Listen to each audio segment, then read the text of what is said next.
What happens when the person everyone throws away becomes the only one who matters? In the brutal Stonecrest pack, the rejected Omega, Emma, is invisible. She's less than dust. But one stormy afternoon, when a small, bleeding wolf pup is left to die on the pack square, ignored by the strong and mocked by the cruel, Emma does the one thing she was forbidden to do. She shows compassion. She carries the pup home, unaware that a powerful stranger, the Alpha King himself, is hidden in the shadows, watching her every move. She thought she was saving a dying animal. She had no idea she was holding the key to the entire dominion. The rain fell in cold, spiteful sheets over the Stonecrest pack. It was a miserable day, matching the miserable existence of Emma. Emma was an Omega. In the Stonecrest hierarchy, that meant she was a ghost. She was the last to eat, the first to be blamed, and the one required to make herself invisible when any ranked wolf, which was everyone, walked by. She was 20 years old and hadn't made eye contact with her alpha in 3 years. Her rejection wasn't just systemic, it was personal. Alpha Silas, a brute of a man who ruled with a fist of iron, despised her. Her parents had been weak, succumbing to a sickness that Silas deemed a failure of will, and he had transferred that scorn to her. She was huddled near the back wall of the communal hall, ostensibly cleaning, but really just trying to stay out of the way of the afternoon patrol returning from the border. They were loud, arrogant, and soaked. Nothing but mud and rogues, grumbled Declan, the beta. "And this," sneered Bianca, Alpha Silas's daughter. She kicked something with her boot. Emma flinched, expecting it to be her. But when she dared to look, she saw what Bianca had kicked at. It was a pup. It wasn't a Stonecrest pup. It was a stranger, skeletal and small, its fur matted with mud and dark, sticky blood. It must have crawled onto the square from the woods, desperate. It let out a weak, high-pitched keen that was barely audible over the storm. "Ugh, disgusting," Bianca said, wiping her boot on the stone path. "Silas, get someone to clear this vermin away." Alpha Silas emerged from the hall, his massive frame blocking the light. He looked down at the whimpering creature. "It's dying.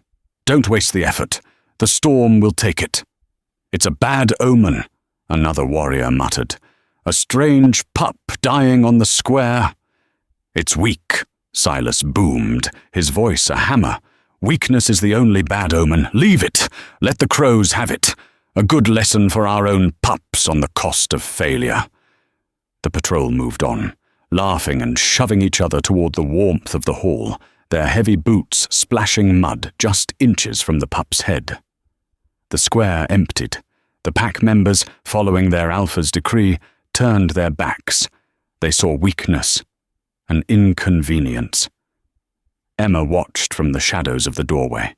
Her heart hammered against her ribs, a painful, frantic bird in a cage. Don't look. Don't see. To see is to care. To care is to be punished. The pup tried to lift its head. It was shivering violently, its small body convulsing. It looked at the empty square, at the closed doors, and let out one last, heartbreaking cry. Something in Emma snapped. It wasn't a grand decision. It was an instinct, raw and painful. She knew what it felt like to be cold, to be ignored, to be left to die. Her hands trembled. She looked left and right. The square was empty, save for one figure. Far across the square, beneath the overhang of the blacksmith's forge, stood a man. He was a stranger, tall and broad, wrapped in a heavy, dark cloak that obscured his features. He was perfectly still, watching. Not the pup. He was watching her. A shiver of pure terror went down her spine. A lone wolf, dangerous. But the pup whimpered again, a sound of utter defeat. "I am already a ghost," she thought. What more can they do to me? She darted out from the doorway, her thin tunic instantly soaked. The rain was ice cold, stinging her skin. She fell to her knees in the mud beside the pup. It flinched, its eyes wide with terror. "Shh, shh, it's okay," she whispered, her voice raw. I'm not them." Ignoring the blood and filth, Emma gently scooped the small creature into her arms. It was shockingly light, all matted fur and sharp bones. It was so cold it felt like a piece of ice. She pressed it against her chest, trying to shield it with her own meager body heat, and ran. She didn't run toward the pack dorms. She ran toward the woods, to the tiny, dilapidated cabin on the far edge of the territory that had once belonged to her parents, the place she now called home. She didn't look back. If she had, she would have seen the cloaked stranger step out from the shadows. He watched her disappear into the tree line, his face, which had been hard as granite, now etched with a profound, consuming intrigue. "Kaelin," a voice said, so low it was barely a breath. A second man, his beta, materialized from the alley beside the forge. "Was that—" "No," the cloaked man, Alpha King Kaelin, replied, his voice a deep rumble. "My nephew is not that small." He paused, his gaze fixed on the spot where Emma had knelt. "But that girl, in a pack of cowardly wolves, we just found a lion." Emma's cabin was barely more than a shed, but it was hers. The wind whistled through the cracks in the old wood, but a small hearth in the corner provided a fragile warmth. She barred the door, a flimsy piece of wood that wouldn't stop a determined warrior, but it was all she had. Okay, let's see you," she murmured, laying the pup on a pile of old blankets near the fire. Now, in the light, she saw how bad it was. Its left hind leg was a mangled mess, caught in the rusted metal teeth of a snare trap that was still attached, dragging a heavy chain. The steel was embedded deep in the muscle. Worse, he was burning with fever. "Oh, spirits," she breathed, her stomach turning. "What did they do to you?" She worked quickly, her fear replaced by a desperate focus. She was an Omega, but she wasn't useless. Her mother had been a healer, and she had passed on her knowledge of herbs before she died. Emma had a small, hidden garden of them behind the cabin. She fetched her supplies, a sharp knife, boiled water, and a pungent paste of willow bark and comfrey root. "This is going to hurt," she whispered to the pup. "I am so sorry, but you have to be brave."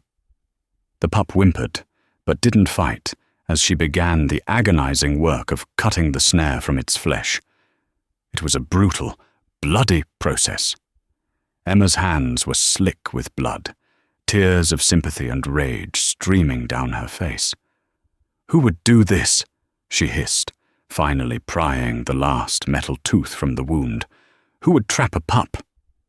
She cleaned the wound, stitched it with a fine needle and thread she normally used for mending her tunic, and applied a thick poultice before bandaging it tightly with strips of clean linen. The pup was shivering, its breathing shallow. It was too weak to even lift its head. She sat back on her heels, exhausted and terrified. She had just broken a direct decree from her alpha.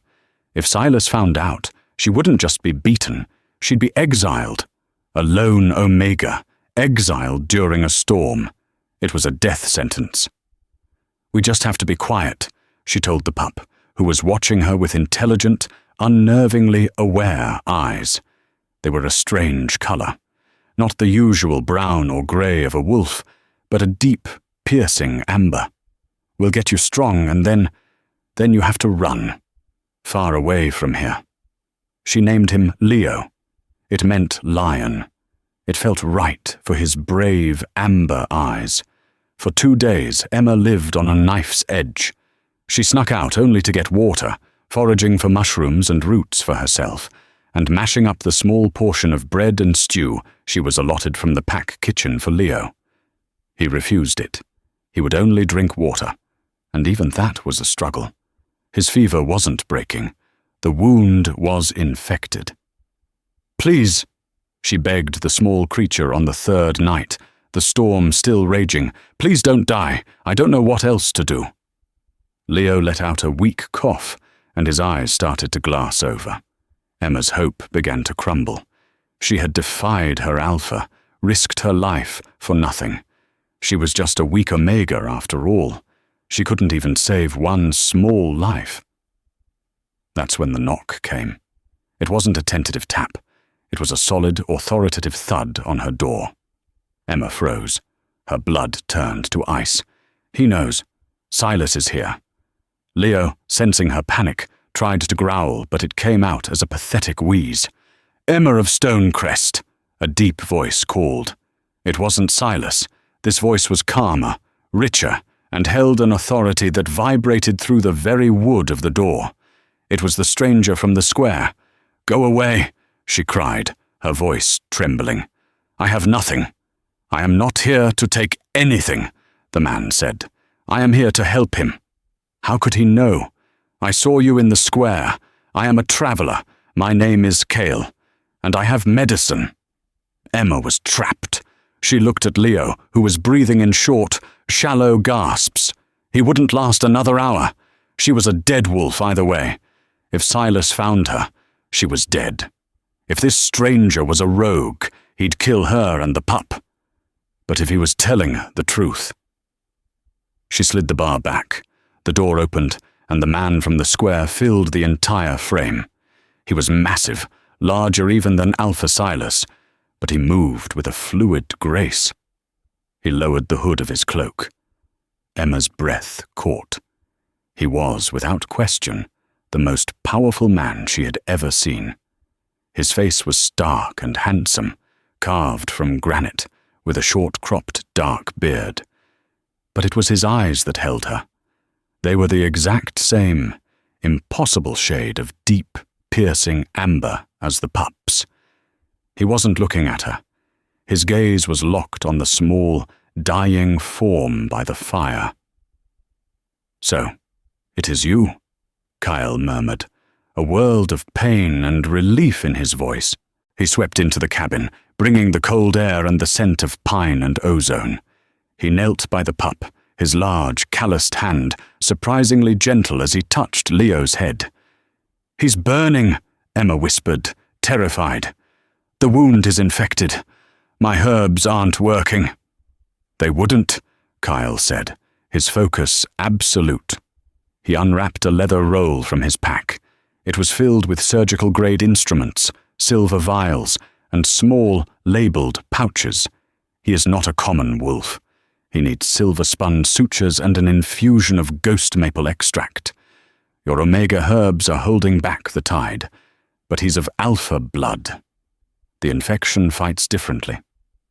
Emma watched, stunned, as this stranger worked with the skill of a master physician. He cleaned the wound again, his movements precise and economical. He produced a small syringe and injected a clear liquid from one of the vials into the pup's scruff. "Who are you?" Emma finally asked. Kyle didn't look up. "I am someone who has been searching for him for a very long time." He tied off the new bandage. "He was taken, ambushed on the King's Road. We thought he was dead." "Taken? He's just a pup." Kyle's eyes finally met hers. The intensity in them was like a physical blow.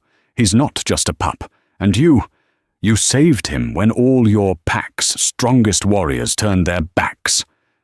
Leo, who had been unconscious, suddenly stirred.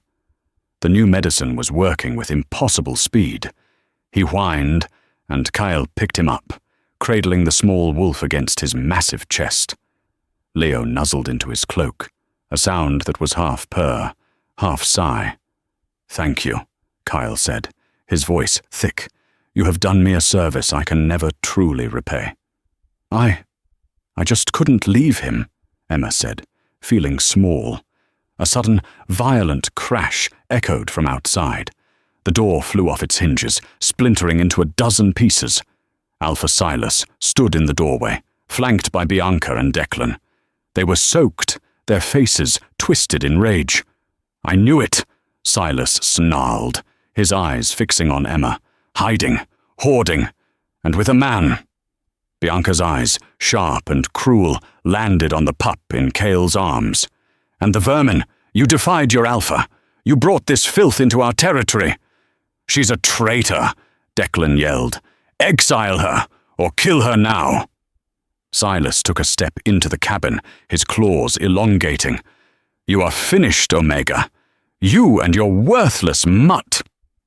Emma shrank back, a scream lodging in her throat. But Cale did not move. He simply stood up to his full height, which was a good head taller than Silas. He shielded Emma and the pup with his body. "You will not touch her," Kyle said. His voice had changed. It was no longer the calm traveler. It was a low, seismic rumble. "And who are you to tell me?" Silas spat, amused. "Her rogue mate? You both die." Silas lunged. He didn't get 2 feet. Cale moved faster than Emma's eyes could follow. He didn't shift. He didn't need to. He caught Silas by the throat with one hand, lifted him clean off the floor, and slammed him against the cabin wall. The entire structure shook. Bianca and Declan froze, their arrogance vanishing, replaced by pure, primal terror. Kyle's eyes were no longer just amber. They were glowing with a white-hot, furious power. The Alpha's command radiated off him in waves so potent it forced Emma, Declan, and Bianca to their knees. Silas choked, his feet dangling, claws scraping uselessly at Kyle's wrist. "You speak of worth," Kyle growled, his voice a terrifying echo of itself. "You, who leads a pack that abandons the young and torments the compassionate. You are not an alpha. You are a coward." He threw Silas across the room, where he crumpled into a heap by the hearth, gasping. Kyle turned his burning gaze on Bianca. "Leave. Tell your pack to assemble in the Great Hall. Now." Bianca, white-faced and trembling, scrambled to her feet and fled into the rain. Declan, after a moment's hesitation, grabbed his stunned alpha by the arm and dragged him out, disappearing into the storm. Emma was left alone with the stranger, shaking on the floor. The cabin was destroyed. "Who? What? Are you?" she whispered. Kyle's furious aura receded. He turned to her, his expression softening, as he looked at her terrified face. He still held the pup, who was now awake and watching Emma calmly. "My name," he said, "is Calen Valerius. I am the Alpha King of the Black Moon Dominion. And the pup you saved," he added, his voice heavy with revelation, "is not Leo. He is Lycus, my nephew. He is the sole heir to the Northern Fang. And you, Emma, just saved the royal bloodline." Emma's world tilted. The Alpha King. The Alpha King. He wasn't a person. He was a legend, a myth who lived in an obsidian citadel 1,000 miles away, ruling all the packs with an iron will. And he was standing in her ruined cabin. My king," she stammered, trying to bow from her knees, her mind reeling. "Get up, Emma," Calen said, his voice firm but not unkind. He offered her a hand. His grip was warm and steady, and a jolt, like a low current of electricity, passed through her at the contact. She snatched her hand back as if burned. "He's the heir?" she whispered, looking at Lycus. The pup was indeed watching her with an intelligence that was distinctly human. "He is," Calen said grimly, "my brother's only son. We were ambushed 6 weeks ago on a diplomatic mission. My former beta, Malachor, betrayed us. He wanted the line broken, to claim the throne for himself. My brother and his mate were killed. We thought Lycus died in the fire." He looked at the pup. "He must have shifted, escaped into the woods. He's only 6 years old. He's been alone, starving, for weeks. The trap." Calen's jaw tightened. Malakor's men must have set it. They're still hunting him. And you? Emma asked. You were in the square. I have been tracking Malakor's men across the territories, disguised as a lone wolf. I followed their scent to Stonecrest, assuming they were hiding here. I was watching your alpha, Silas, to see if he was in league with the traitor. Kaelin's eyes met hers. I did not expect to find my nephew left to die in the mud. And I did not expect to find you. A new silence stretched between them, heavier than the one before. The king was looking at her, really looking at her, and Emma felt exposed in a way she never had before. She was painfully aware of her torn tunic, the mud on her face, her status as an Omega. They'll be waiting, Kaelin said, breaking the spell. Silas has failed his pack. He has failed his king, and he has failed you. Failed me? Emma shook her head. My king, I am nobody. I'm just an Omega. The look Kaelin gave her was sharp. Do not ever say that again. You were the only wolf in this entire pack who showed an ounce of loyalty, compassion, or strength. Your rank is not your worth. Your actions are. He adjusted Lycus in his arms. Now come, this reckoning is long overdue. Come, with you, to the great hall. Emma panicked. They'll look at me. I can't. You can, Kaelin said, his voice absolute. You will stand beside me. He pulled his heavy cloak from his shoulders, the one that still smelled of pine and ozone, and wrapped it around her. It was huge, enveloping her in warmth and a sense of impossible safety. You are under the king's protection. Let them look. He didn't wait for her to argue. He walked out of the ruined cabin. Emma, clutching the king's cloak, had no choice but to follow. The walk to the great hall was a blur. The rain had stopped. The entire Stonecrest pack was assembled on the square, their faces a mixture of confusion, fear, and curiosity. They had been summoned by a panicked Bianca, who was now standing near the front, her face pale. Alpha Silas was there, his tunic torn, a livid bruise forming on his throat. He looked murderous. When the pack saw Kaelin emerge from the woods, a murmur went through the crowd. They saw a powerful stranger, but when they saw Emma, the rejected Omega, walking behind him, wrapped in his cloak, the murmuring turned to shocked silence. Silas saw her. You, he roared, lunging forward. You brought this rogue here. You... Kneel, Kaelin said. He didn't shout. He didn't roar. He spoke the one word, and the sheer, unadulterated power of the Alpha King washed over the square. Every wolf, every warrior, every elder, every mother, even Silas, was forced to their knees. Their bodies obeyed before their minds could even process the command. Silas fought it, his muscles straining, a strangled cry in his throat, but the king's will was absolute. He collapsed to the ground, bowing to a force he couldn't comprehend.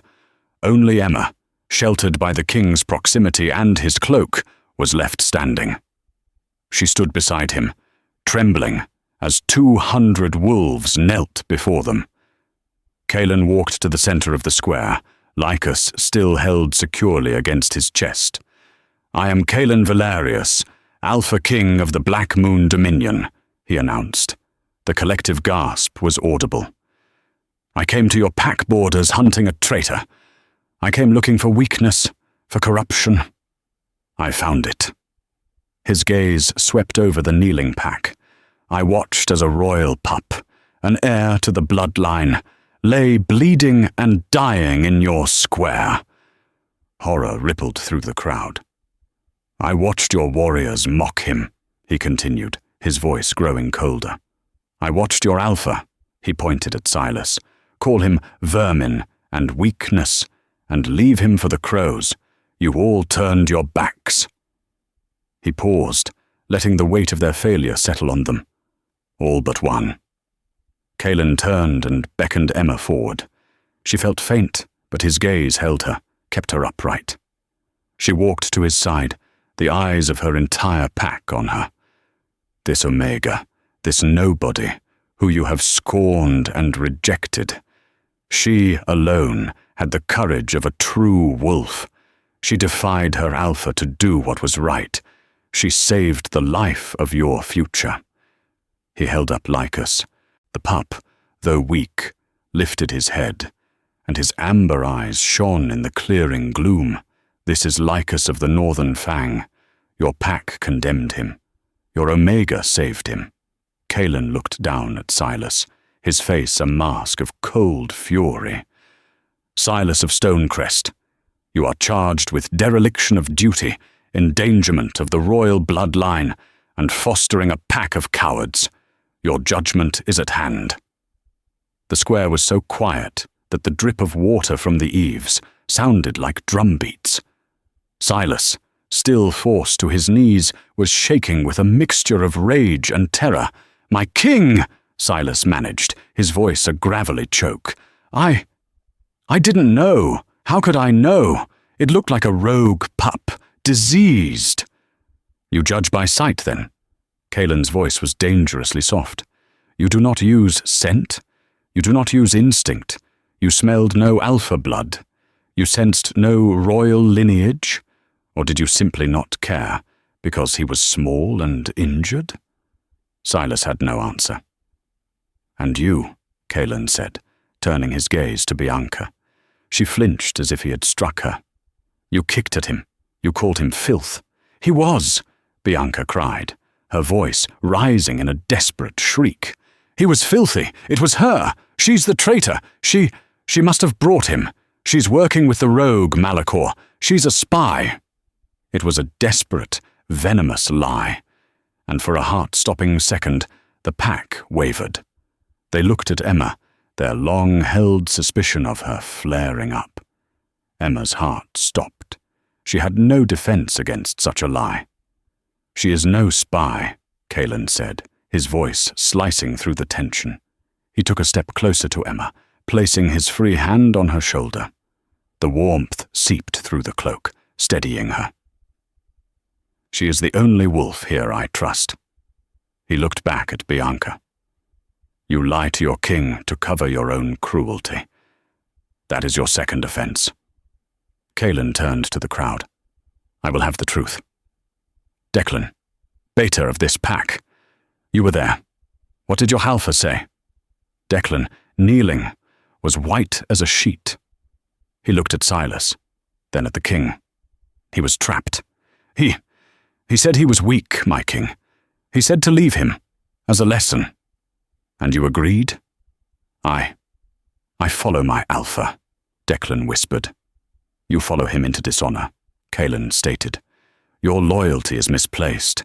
It is to your dominion first, to the law. And the first law is that the young are protected." Kaelin began to pace, his presence dominating the square. "This pack is rotten.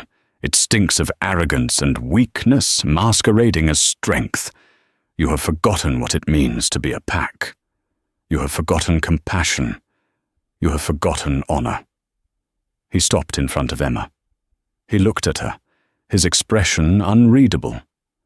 The air around them grew thick, charged with an energy Emma didn't understand. It was the same current she'd felt when he touched her hand, but magnified 1,000 times. "My king," she whispered, her knees feeling weak. Kaelin's amber eyes bored into hers. He saw her fear, her confusion, but he also saw the iron spine beneath it. He saw the girl who had run into the rain for a dying creature. "For weeks," he said, his voice now quieter, meant only for her, though the pack strained to hear. "I have been hunting my enemy. I have been consumed by vengeance and fear for my nephew. I came here expecting to find only darkness." He gently brushed a strand of wet hair from her face. His touch was electric. And in the darkest moment, when my own blood was about to be extinguished by the cruelty of the world, a light appeared. Emma's breath hitched. She couldn't breathe. She couldn't look away. "The fates are cruel," Kaelin murmured. "But they are not without a sense of poetry." He turned back to the crowd, his voice ringing out once more. "You see before you a rejected Omega. You see the lowest of the low." He took Emma's hand and pulled her to his side, lacing his fingers with hers. Her hand was small and trembled in his, but he held it fast. "I see my salvation," he declared. "I see the other half of my soul." A collective, strangled gasp erupted from the pack. No one moved. They didn't understand. Silas's head snapped up. What did you say?" Kaelin looked down at Emma, his gaze softening with a profound emotion she had never seen before. "Awe." I did not recognize it at first. The bond was faint, masked by my grief and my rage. But when I saw you risk your life for him, when I saw your soul, it clicked into place. He raised their joined hands. "Emma of Stonecrest," he boomed, his voice resonating with a power that shook the very stones. "You, who were rejected by the weak, have been chosen by the strong." He went down on one knee.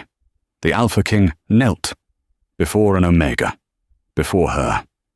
The pack stared in stunned, disbelieving horror. This was impossible. This broke every law of their world. "Emma," Kaelin said, his amber eyes locked on hers, the world shrinking until it was only the two of them. "The moon goddess has marked you. You are my fated mate. You are my Luna, and you will be my queen." The world went white at the edges. Emma's legs gave out. Kaelin, anticipating it, rose in a fluid motion, catching her, his arm a steel band around her waist, holding her up. "Queen?" she breathed, the word a puff of air. No, you're mistaken. Look at me. I'm an Omega. I'm nothing." "You are everything," he countered, his voice fierce, his grip possessive. "You are the balance to my strength. You are the heart this dominion has been missing. The goddess does not make mistakes." No, it was a scream. "Bianca!" She staggered to her feet, her face a mask of utter disbelief and jealous rage. The king's command was broken by the sheer shock of it. "It's a lie, a trick. She's enchanted you. A worthless, filthy Omega. A queen? It's blasphemy." Bianca, in her fury, did the unthinkable. She lunged, not at Kaelin, but at Emma, her claws extended. "I'll kill her! I'll kill the witch!"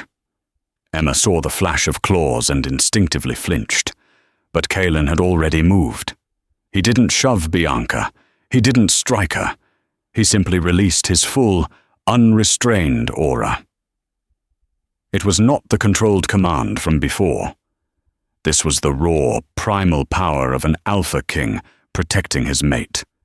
It was a physical force, a crushing, suffocating wave of dominance and killing intent that brought every wolf, including Bianca, crashing to the ground. They weren't just kneeling. They were prostrate, flattened, unable to breathe, their wolves whimpering in their minds.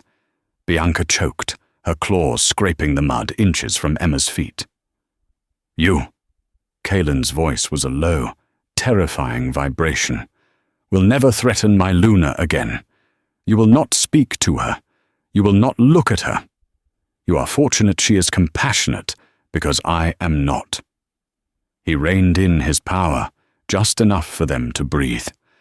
Emma was gasping, leaning heavily against him. He had shielded her from the worst of it, but even the edges of his rage were terrifying. "My king, please," Emma whispered, tugging on his arm. Don't hurt them." Kaelin looked down at her, his eyes still burning. "They would have let you be torn apart." "They're afraid," she said, her voice shaking. "They were taught to be cruel. Please, Kaelin." His expression hardened, but the killing intent subsided. He looked at the pack.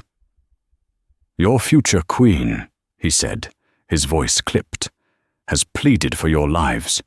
You should thank her. He then looked at Silas, who was trying to push himself up, his face purple with effort and humiliation. Silas, Kaelin said, your reign is over. You are stripped of your alpha status.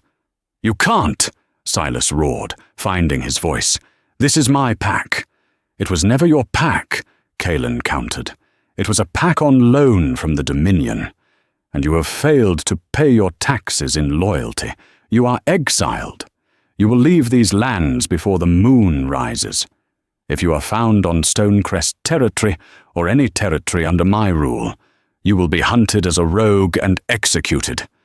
Silas stared, his world crumbling.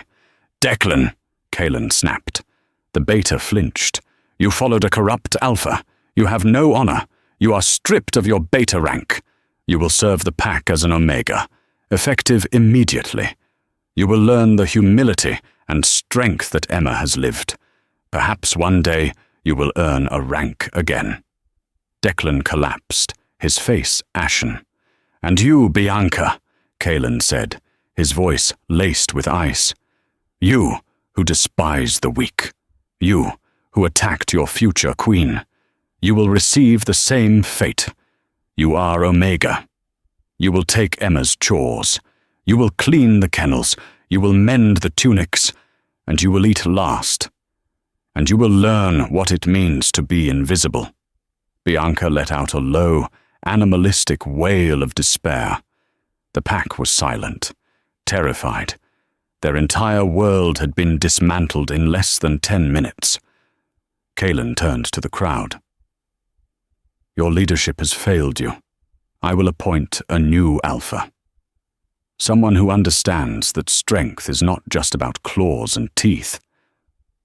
His eyes scanned the crowd, past the trembling warriors, past the cowering elders. He pointed to a man in the back, a mid-level warrior named Marcus.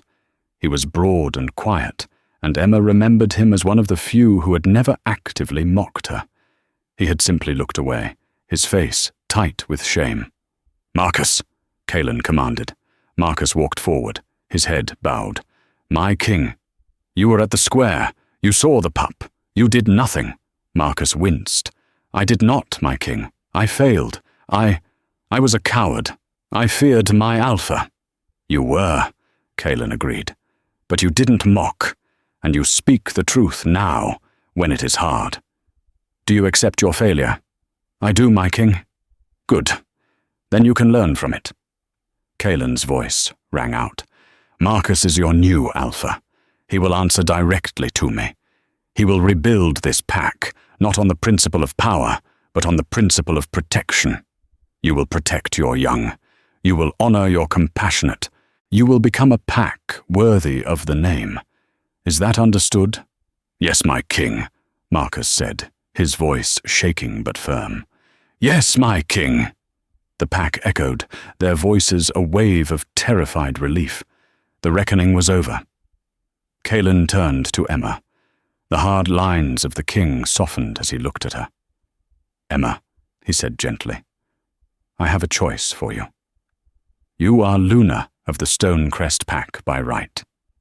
You can stay here, rule beside Marcus as his alpha female, and help him rebuild. You would be safe, and you would be honored. Emma looked at the faces of her pack. She saw Bianca's hateful glare, Declan's shame, and the dazed fear of the others. This was her home, but it had never been her home. Or, Kaelin said, his voice dropping, his hand finding hers again. You can come with me, to the Black Moon Citadel. You can be my Luna, my mate, my queen, and we will rule the entire Dominion, together. Emma looked at the broken pack. Then she looked up at Kaelin, the powerful king who had knelt for her. She looked at Lycus, the pup who had started it all, now sleeping safely in the king's arm. She knew what her life was here, mending the past. She wanted to know what her life was with him, building the future.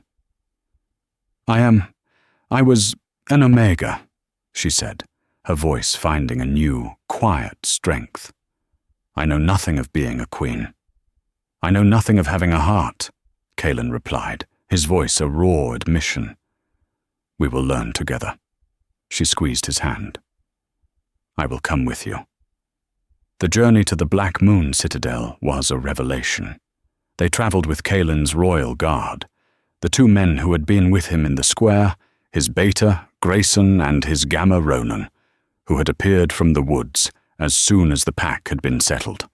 They travelled fast, Kaelin's large black wolf setting a pace that was grueling, but Emma found her own wolf, small, silver, and suppressed for her entire life, revelled in the run. Kaelin never left her side. He was protective, possessive, and surprisingly tender. He taught her how to hunt on the run. He shared his food with her.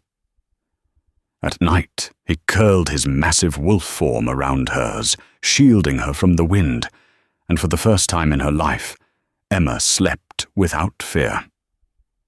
Lycus, who was healing with astonishing speed, rode on Grayson's back, but spent his evenings pestering Emma, tumbling over her paws and chewing on her ears. A bond had been forged in the mud and rain, and he clearly adored her.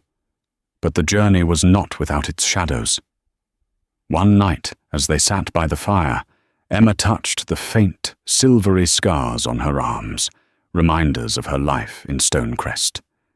Kaelin, sitting beside her, saw the motion. He gently caught her hand, turning her arm over to look at the marks under the firelight. His face darkened. "Silas," he stated. "It wasn't a question." Emma nodded, pulling her hand away. "Omegas heal slowly without pack bonds. It was normal." "It was not," Kaelin said, his voice a low growl. "It was monstrous." He looked into the fire, his profile hard. "I should have killed him." "No," Emma said, touching his arm. He was rigid with anger. "Kaelin, you gave him exile. That was justice. Killing him would have been revenge." He turned to look at her, his amber eyes searching her face. "How can you have such mercy for those who gave you none?" "Because I know what it feels like to have no one," she said simply. "I don't want to be the one who causes that pain. Not even to him." Kaelin stared at her, and she saw a deep, profound vulnerability in the king's eyes. He pulled her against his side, his arm wrapping around her like a shield. "They starved you. They beat you. They tried to break you. And instead, they forged you into the strongest wolf I have ever known. They are fools, Emma. They threw away a diamond because they were too blind to see it shine." When they finally arrived at the Black Moon Citadel, Emma understood true power. It wasn't a large hall of wood and stone like Stonecrest. It was a city, carved from the heart of a mountain, all black obsidian and gleaming silver, lit by glowing moonstones. It was magnificent and terrifying, and the court was worse. If Stonecrest was a brutal, straightforward pack, the citadel was a sea of velvet-gloved knives. The alphas of the great northern and southern packs, dukes, duchesses, and ancient lords, were assembled to welcome their king, and to see the Omega he had brought home. They were polite, their bows were deep, but their eyes were cold. They saw her thin frame, her simple clothes, her Omega scent. They saw a weakness, a pet, not a queen. A formidable woman, Duchess Seraphina, who ruled the Silver Crouch pack and was known for her sharp mind, approached them. "My king, a joyous return, and you have found your nephew. The goddess is good." "She is, Duchess," Kaelin said, his hand firmly on the small of Emma's back. Seraphina's eyes flicked to Emma. "And this is the one." It wasn't a question. An Omega. How novel. "This is Emma," Kaelin said, his voice daring her to challenge him. "My fated Luna. Your queen." "Of course," Seraphina smiled, a thin, painted-on expression. "We are all so eager." to learn from her unique perspective. The dismissal was clear. Emma was a curiosity, not a ruler.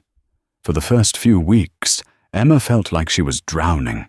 The court protocols were stifling, the other high-ranking females were dismissive, and the sheer responsibility was crushing. She was the rejected Omega all over again, just in a much bigger, colder hall. She confessed her fears to Kaelin one night in his chambers, which were now their chambers. "They hate me, Kaelin. They're waiting for me to fail. I don't know how to be this queen. I don't know how to be strong like them." Kaelin took her face in his hands. "Stop trying to be like them. I did not choose you because you were another Seraphina. I chose you because you are you." He kissed her forehead. "You have a strength they cannot comprehend. Stop trying to be an alpha. Rule as you are." "As an Omega?" she asked, the words still tasting like shame. "Yes," he said, his voice full of conviction.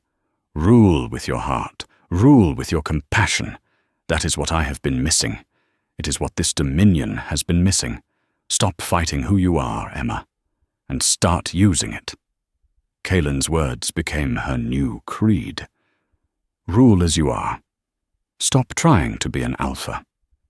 For her entire life, Omega had meant weak, invisible, unwanted. She had been so focused on the shame of her rank that she never saw its power. An alpha's power was a roar, a physical force that made others raise their shields and prepare for a fight. An Omega's power, she now realized, was silence. It was observation. It was invisibility. At Stonecrest, she had seen everything, because no one ever thought to hide their actions from a ghost. She would stop trying to be the Alpha Queen the court expected, and become the Omega Queen they would never see coming. She began, not in the War Council, but in the Citadel's infirmary.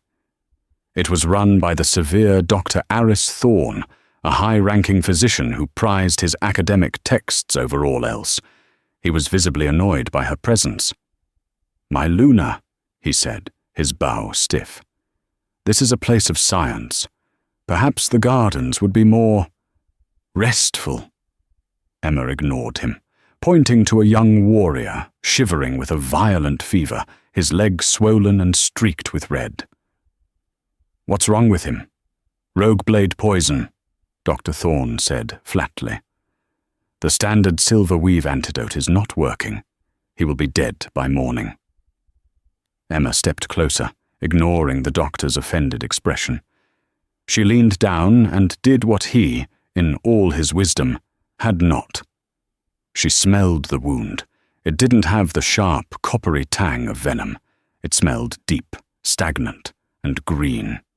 "It's not poison," she said, her voice quiet but firm. "It's swamp rot. The blade was old, and your silver weave antidote is aggravating it, feeding the infection." Dr. Thorne scoffed. "Luna, with all due respect, swamp rot is a peasant superstition. I will not—" "He is dying your way, Doctor." Emma cut him off, her gaze level and cold. "You have already failed him. Now, you will let him live mine." It was not an alpha's command, but a simple, unassailable fact. Stunned by her sudden authority, Thorne stepped aside. Emma worked all night, using the peasant remedies her mother had taught her. She made a poultice of comfrey root and crushed riverstone, forcing a tea of willow bark sap down the warrior's throat. By dawn, the fever had broken. The warrior was sleeping peacefully. Dr. Thorne, humbled and astounded, became her first and most devoted ally. Emma didn't stop. She went to the kitchens, not as a queen, but as a worker, kneading dough alongside the other Omegas. She went to the orphanages, filled with pups from Kaelin's wars, and sat on the floor, listening to them. The court, led by the haughty Duchess Seraphina, was amused. "The Omega Queen is playing with the servants and the pups," Seraphina was heard to say. "How quaint. It keeps her busy. But the Omegas, the healers, the servants, and the orphans, they weren't amused. They saw a Luna who knew their names, who understood their work, and who honored their invisible status. Their fear turned to a fierce, silent loyalty. They were the invisible army of the Citadel, and Emma was their commander. They started to listen, and they started to talk to their queen. 6 months later, the traitor, Malachor, was captured and dragged in chains before the throne. "You caught me, king," he sneered, "bloody but unbroken. But you'll never find my spies. Your court is rotten. You've gone soft, Kaelin, mated to this." He spat the word at Emma. "A weak little Omega. You'll be picking my allies out of your bedsheets for years." Kaelin merely looked at Emma and nodded once. Emma stood. The great hall went utterly silent. "You are an alpha, Malachor," she said, her voice not loud, but cutting through the silence. "You look for rivals and warriors. You never thought to look at the servants." Malachor's smile faltered. "Your spy, Lord Matthias," Emma continued, "was overheard in the stables, promising your agent the Western Territories. He was overheard by an Omega mending his cloak. He never even saw her." Lord Matthias, in the crowd, went white. "And you, Duchess Seraphina," Emma said, turning to the woman. Seraphina's practiced smile froze. "You plotted in the infirmary, whispering of how Kaelin's death would clear the throne for your son. You forgot about the healer you dismissed, the one I saved. He has a very good memory." Emma looked back at the stunned Malachor. "My weakness was my weapon. My Omegas, the ones you never noticed, see everything. Your network is broken." As Kaelin gave the signal, and the royal guard seized the shocked, snarling traitors, Malachor stared at Emma with dawning horror. He hadn't been beaten by an army. He'd been dismantled by a network of healers, servants, and orphans. That night, Emma stood on the balcony, wrapped in Kaelin's arms as he nuzzled her hair. "You are terrifying, my queen," he murmured. "I just listened," she whispered. "They all feared my power," Kaelin said, turning her to face him, his amber eyes full of awe. "They should have feared your heart." Emma leaned against his chest, looking out at the kingdom she had saved. She was no longer a ghost. She was the Omega Queen. And she was just getting started. And so, the rejected Omega, Emma, proved that true strength isn't about the power you wield, but about the compassion you show when no one is looking. She and Kaelin ruled for a lifetime, a perfect balance of heart and might, forever changing what it meant to be strong. What did you think of Emma's story? Did her journey from rejected to revered resonate with you? The biggest twists often come from the quietest places. If you loved this story of karmic justice and unexpected love, please show your support. Hit that like button, share this video with someone else who needs a good story, and most importantly, subscribe to the channel for more dramatic storytelling just like this. Don't forget to ring that notification bell so you never miss an update, and let me know in the comments below. What was your favorite part of Emma's and Kaelin's story? Until next time.